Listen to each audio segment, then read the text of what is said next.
Hi everyone, a hopefully short discussion video today. I've just done this video and I've had to scrap it and start all over again because I'm on the old camera, so I didn't realise I wasn't actually in focus and I forgot I have to check that kind of thing. So here we go again. Wish me luck. First up, I want to do a small booktuber shout out. This is Majelle. I hope I've pronounced her name right there, but she is on her way to reaching 1,000 subscribers. I will leave a link to her channel in the description box down below, and I really want you to go and check her out, watch some videos, give her a thumbs up and subscribe, and let's see if we can get her up past that magic number. So today's little video, if I've managed to do the thumbnail you might have guessed, is what makes a YA book YA and not adult. Regular viewers of mine will know that I class YA as two separate parts. There's the under 14s and the over 14s. In the UK, our reading age previous to YA is 8 to 12, which is what my eldest son is currently devouring his way through. So for me, younger YA is places where I would find the Redwall books, the Lucy Worsley books. Here's our latest one, Lady Mary. Please go check it out. Cogheart, I would expect to be down there. Those kind of slightly more cleaner, slightly more simplistic YA readings. And then the over 14 is where I would expect to find things like Markswoman, Six of Crows, Just, and State of Sorrow. A lot of what I would expect to find in my Fairy Loot box, to be honest. But there's an author I've not mentioned that a lot of people know is in the YA category, and that's Sarah J. Maas. Now for me personally, Throne of Glass I would say is a older YA book. That would be fine. Even Crown of Midnight to a point, but I think the later books in the Throne of Glass series and the Court of Thorn and Roses series, I would say is certainly pushing the boundaries of what I would consider okay for a YA book. It's not because they are large books. We can have large books in the YA category. That's absolutely fine. If you feel you can tackle a big book, go for it. Didn't do Harry Potter any harm. It's more the content of the book, I feel. Some books are really good at giving relationship descriptions, whether that's a physical sexual act or all implied, and you know, we'll close the door and we'll leave it there. I quite like that, to be honest. For me, Sarah J. Maas, I think, pushes that boundary of what is okay for a teenager to be reading. That's me personally though. You know, if you as a reader thought, no, you're being totally wrong with that, you're absolutely fine to disagree with me. That's just how I feel. I would also say that her books do come with some issues. People have pointed out problems with her books. I'm not going to deny that one way or another. I mean, me personally, I haven't yet come across a problem with them. I seem to be missing all these things that people are pointing out. But that's me personally. So maybe we should push her towards that far end of the YA category for precisely those reasons. These books aren't a brilliant example of relationships. And let's face it, that's what a lot of teenager girls in particular are reading YA books for. They want the romance side of things. I think sometimes we should be encouraging good relationship models rather than problematic relationship models. That's my opinion though, and I'm going to leave it at that. But what does make a YA book YA and not an adult book? Why is Sarah J. Maas put in the YA section when really I think you could put her alongside a lot of fantasy books in the adult section? Why are some adult books not considered in the YA section? I don't know quite what goes through a publisher's mind. I don't think authors consciously think of, "Oh, this is a YA book." They, as far as I can work out, are busy telling the story. So I think some of it must come down to the publisher. Now, I did come across a lovely little fact a couple of years ago that a YA book will sell more than an adult book. So I can understand why publishers want to push certain books into the YA categories, because they know they're going to sell more. Certainly the YA shelves are a lot easier to find books on because they're all there, they've all got pretty covers, it's all very much geared towards, pick up these books, read these books, you'll like these books. Whereas the adult sections, particularly the fantasy and the science fiction departments, they look a lot more sober in the bookshops. They're a lot more serious, and you kind of go into those departments knowing what you want to go and get, rather than have a rummage. It doesn't stop us rummaging. A good reader will go and browse any bookcase quite happily and pick what they want. But I kind of get this feeling that YA books are almost promoted more for being bought, whereas adult science fiction and fantasy books are kind of just, we have them, but we're not going to push them.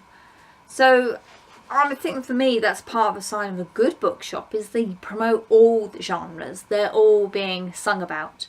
And if you asked one of the booksellers, what's a good one from this genre, they'd be able to tell you or point you in the direction of someone on the shop floor who could say, yeah, read this author, this one's really good.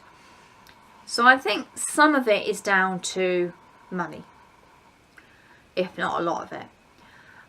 I also think some books are geared more to the YA category because they're about teenagers.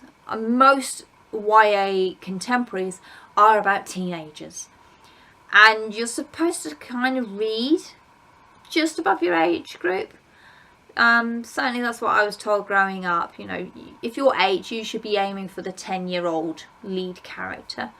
I mean, it didn't stop me reading Sherlock Holmes at the age of 11, but hey, it's a guide. So many YA books about teenagers, for teenagers, not necessarily written by teenagers, obviously. So there's that kind of thing going on as well. Your lead character is a teenager, therefore it must be a teenage book. However, J. Christoph did an interesting tweet earlier today stating that Nevernight is not a YA book. And he's kind of like, it shouldn't be in the YA category. It's published by an adult publishing company, therefore it is an adult book. And he has said the opening lines in the story should clearly tell you this is not for teenagers. This is an adult book. And he did admit, though, that the lead character is a teenager, which might be why it's ended up in the YA category. So I think there's some mix really of what people consider a YA and what people consider an adult book. And as readers, it's kind of up to us to use the clues of the cover, the synopsis, what we know about the author already, to work out what type of book am I picking up here. Am I picking up a young YA? Am I picking up an older YA? Am I picking up a full-blown adult sci-fi? It's those kind of questions that we need to be almost asking ourselves as we judge a book. I know they say you can't judge a book by its cover, but I would suggest swirly font, pretty non-threatening cover is younger YA. This, to me, screams older YA, older readers. I'm not quite sure what it is specifically. I don't know. Maybe I'm seeing too much in a cover. But I think a bit of cover judgment, a bit of synopsis judgment, and a bit of knowing about the author. People know Victoria Schwab means YA. People also know that V.E. Schwab, older end of the spectrum, more adult books. It's the same author, but people have learnt that she uses a different type of name for different age groups of her writing.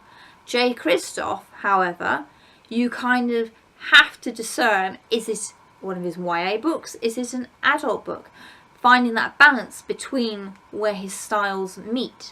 I would say YA, particularly contemporary, does tackle today's issues. It tackles racism, sexism, abuse. They seem to be the big ones at the moment. Whereas adult contemporary, as far as I can work out, tend to be more about relationships. That kind of romancy style thing. Now, feel free to point out contemporary adult books out there that deal with the big issues.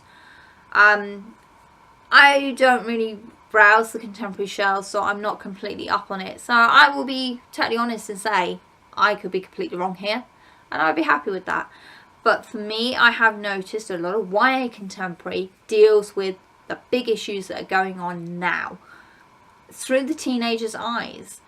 And that's a great way for teenagers and readers in general to bring up discussions about these issues that the world has got today, that are out there more, that are being talked about. And I think part of that is because we have stories about them based on either real events, inspired by real events, or completely made up. But we have books that we can base a conversation around to hopefully try and make the world a bit better. There we are. So what does make a YA book? I'm not sure. The thing is with readers is we are all abilities. Some of us may have started reading teenage inspired books when we were much younger. Some of us may be in our mid to late 30s and are just really discovering the YA books. We all read to our own personal tastes, our own personal levels, and our own personal styles. There are some books that we want to read and there are other books that we don't want to read. I'm not a contemporary fan. That's just me though. I know some people who aren't sci-fi people. That's fine, that's them as well. But I do think if we can recommend books outside of comfort zones, that's quite handy, I think. Whether it's a YA or an adult book. I think the biggest thing we have to remember as readers is what we like.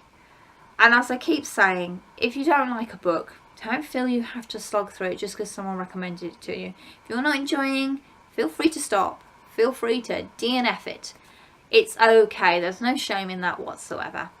There are too many books out there to spend time reading one that is making you miserable. For whatever reason. So there we are. So no, I don't think I've really answered the question, what does define a YA book as opposed to an adult book? But then I really don't think the publishers know either, to be honest. Particularly when you look at what is in the two age groups. And you sit there and go, surely that's in the wrong place. But there we go. As readers, it means we have plenty of choice though. Please leave your thoughts down in the comments below. What do you think makes a YA book and not an adult book? I'd be interested to know what people think, and you know, any guidelines maybe, that would be great. As always, my social media links are in the description box. You can find me on Goodreads, Instagram and Twitter. I will leave the link to the Small Booktuber channel as well. Please go and check it out. And my book blog link is also in there, where you'll find further ramblings from me and the books. Thank you very much for watching and happy reading. Bye.